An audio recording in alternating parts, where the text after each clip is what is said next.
As a woman, one of the skills you need to acquire is the skill of braiding your hair yourself. In case you're wondering what's going on in this video, this hair you see me packing, I made it myself, and I'm going to walk you through the entire process of how I sat down and braided my hair while throwing in some juicy gossips and some stories along the line. If you're new here, like and follow for more. Welcome to episode 15 of the T series, where we'll be dissecting how I got to beautify myself in a sitting and adding some stories that would actually make you question some life decisions you have made. First off, on the hair part, you can see how I started parting my hair. I parted my hair and started braiding them individually so that I could retain moisture in each strand, because it doesn't make sense for virgin hair to be open and then in the Hamatan period that it looked like Osuka was on the go. If you left your hair like that without braiding it, on an iron sponge you go eventually meet. So this is what I did. I parted, and that was how I did the whole tiny braid. Next up, I started applying my wool to my strands, but what you have to do is you have to take out a braid, loosen it, and apply moisture to it. In my case, I used water, or you can use anything, maybe rosemary water or anything of your choice, and then you comb so that the hair is actually loosened enough, and you begin to add your wool. Now, after attaching my wool, I braided it first using what we call Bob Marley style, and after that I started by twisting it and adding more wool to make it longer. Now to the story of the day, or to the tea of the day. I was thinking about how the heart of man can be wicked upon the release of the Epstein files. One of my friends, my very, very close friend, actually saw the Epstein files and started crying that his stomach was churning. Well, you need to know that the heart of man is extremely wicked, and you can see the manifestations of this wickedness in your day-to-day activities. You want me to tell you an example? Stick tight. So last year I boarded a keke going to my IT placement that was in Lagos University Teaching Hospital, and I found a man I had been suspiciously looking at from the time we entered the keke even to this moment. This man was on a call. Guess what the conversation was about? Gen Z.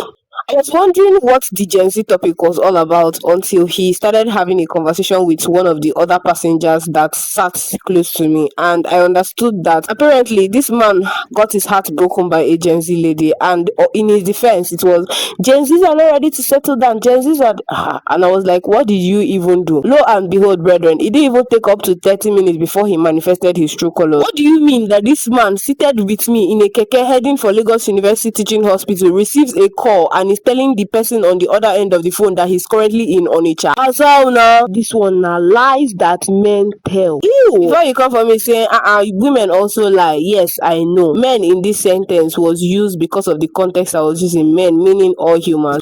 We humans, we can lie. And I even wonder sometimes who put in that inbuilt lying machine in all. How was it that we were built with an inbuilt heart to deceive our fellow man? It is actually wickedness, Well, to the hair, as at this time it was already 4:30 a.m. in the morning. Mind you, this was already 16 hours gone from when I started making the hair. So it takes time, effort, sacrifice, and the ability to sit down, gum your yash in one place and make your hair, to actually make your hair. If I see that you make your hair yourself, my respect for you will just triple. Back to our normal gist now. This man cut his call and went off to discuss with your fellow passenger the different laid out rules he had for this girl, and I was like, this girl was actually lucky to have escaped, because this was the shackles of the devil she would have entered if she decided to marry this man. And what can a beautiful hair do without finishing touches? This is after trimming. I used my lighter to burn off the extra edges, and it came out beautifully. You know what was not beautiful? How this man went on to pour dirty water on an entire generation because his nonsense character could not be entertained by such generation. Trash. Soon enough, we begin to call our government names and say they are wicked, forgetting that we are the ones that produce the people that are currently seated there. Yes, what is an average Nigerian without wickedness? Thank God I will not be an average Nigerian. I will never be an average Nigerian, because it is actually wild to think that the people in the Epstein files are extremely wicked, while we that buy substandard goods and sell them to our neighbors at a very, very high price, or even buy goods that are actually very, very harmful to their health and selling at a very expensive price for them to eat and die, are not wicked. To fear Obi or Joe. There is actually no difference between you and Jeffrey Epstein, because if you could do anything for the profit of money at your friend or your neighbor's expense, then you are worse than the devil yourself. Yes, because even the devil needs lives to propagate. But you, if given the chance, you buy everybody all in the name of wanting money. Disgusting wickedness.